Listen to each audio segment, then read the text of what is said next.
3. In the story of the tortoise and the hare loses because he's overconfident and he lacks foresight. In many respects, the American view towards the space program in the 1980s was a lot like that of the hare. We thought we were perfect and that we couldn't be defeated.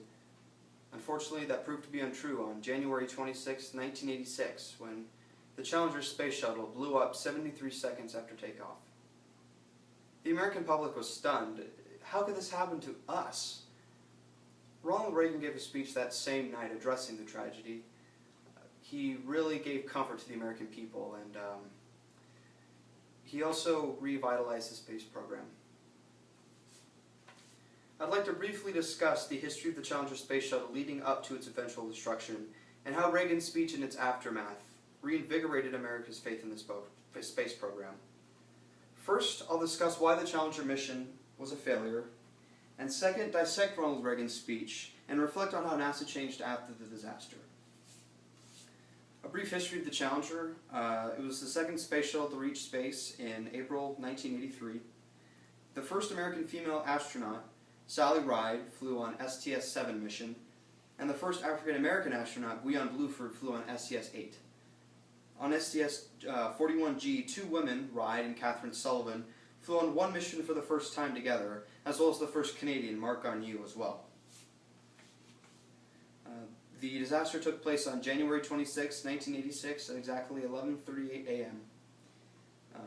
Challenger took off on mission STS-51L, and 73 seconds later blew up and fell into the Atlantic.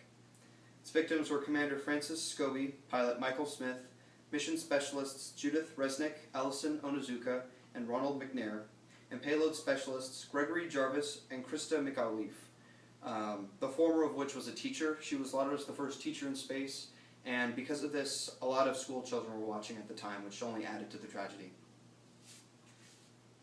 So what happened basically was, it was very cold that morning, and it was so cold that the seals on the rocket boosters simply couldn't handle it, and they broke and a lot of hot pressurized air came out, and the hot air that came out mixed with the cold air of the morning basically just ripped the ship apart.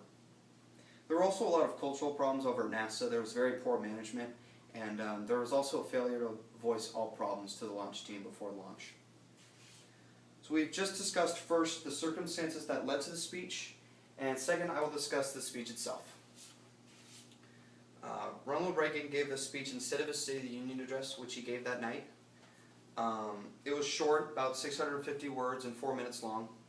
He acknowledged the families of the victims as well as the children who saw the tragedy, and he reaffirmed his support for the space program. I quote him by saying, "We'll continue our quest in space." NASA today is very different from back then.